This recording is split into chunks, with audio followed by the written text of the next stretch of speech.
new institute by a Singapore university is looking to reshape jobs, retirement and support systems as the nation becomes a super-aged society. Backed by a $10 million fund, it will turn research into action by working with government, businesses and community groups to shape policies and solutions. These include flexible work models, regulations and new financing approaches, as Sabrina Ng reports. An increasingly common sight as Singapore enters super-age status. While the country has taken steps to prepare for an aging society, authorities believe more can be done to allow seniors to lead lives that are not just longer, but more meaningful. In effect, we need to prepare for a longevity society, not an aging population. This means that the traditional three-stage model of education, work and retirement may no longer hold. Instead, life may involve multiple phases of learning, working, caregiving and contribution. For example, a person may step away from work to care for young children or aging parents and then later return. To tackle this shift, a new Longevity Societies and Economies Institute was launched by the Singapore Management University to study how communities can adapt to longer lives. Speaking at its launch, Ms. Indrani adds that as the Institute develops, there will be scope to explore new business and financing models, strengthen regulatory frameworks, and address issues like privacy, cybersecurity, and societal acceptance. It will work with the government and businesses to translate research into policies and practical solutions. They have data, they have things they are trying to implement, and that's actually data for us to do research on. But with that data and then the research that we then do, we inform them to actually then maybe change the way they implement, change the way they actually think about policies. To kick off these efforts, 5 agreements were signed with public agencies, insurers and community groups. One area of focus is rethinking how people work as they live longer, including creating more flexible and meaningful roles beyond traditional full-time jobs. Young Singaporeans are already saying we're burned out by the time you're 30, and I say, oh dear, how are you going to live the 100-year life if you're burned out at 30? So the way we use our human resource has to be more creative than that. It has to be a process where we can work for as long as we want to or as long as we need to, but the nature of work will rise to receive our changing needs. The Institute is expected to work with partners to develop and implement solutions in the years ahead.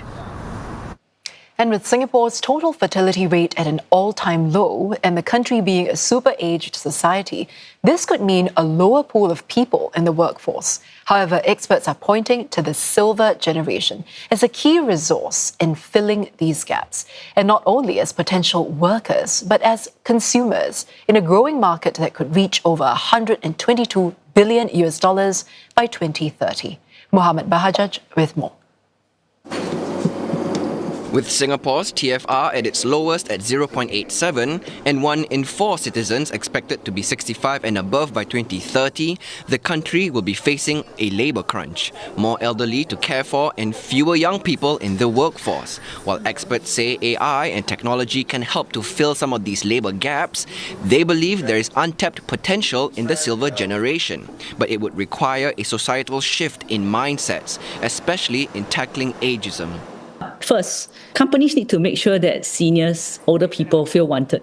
One of the biggest conversations today by seniors coming to us is that they don't feel that they can get employment that suits their abilities. They find that the rejection rate is higher than the acceptance rate. And the rejection rate is due to ageism. It's not due to their abilities. And workforce participation rate can only increase if companies start changing their mindsets towards the engagement of people aged over 60. So we need to learn how to attract older adults to stay in the labour force because we need them.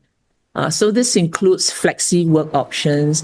We need to rethink work and not assume that everybody in the labour force should work the same way, right? We need to learn how to leverage technology so that in the office, we can make it age-friendly. Just because, somebody is older, slower, and may not be so flexible, right, in their movements, doesn't mean that they cannot contribute otherwise. Beyond additional labor, an aging population could also mean more consumers, with more demand expected for services and infrastructure that meet their needs, not just healthcare, but also retail products and related programs. According to a recent Asia-Pacific Silver Economy report, these could bring in over $122 billion to Singapore by 2030. Baby boomers are the biggest savers of all generations. Because of these large savings, now as they are going into their aging journey, they also represent a significant amount of savings and even potential intergenerational wealth transfer. So with this and the fact that many of them they are retiring with a very steady nest egg, they have the ability to invest. But the problem here is that many companies are not ready. They have not spent time to develop products and services for that older person market. Companies need to get more personalized. They need to develop more niche services. It takes time to research the market, to understand what older people truly want. Ms. Chia adds that it will require firms to look at the silver economy beyond just as a care economy, but one that helps to empower seniors to age a lot better and happier.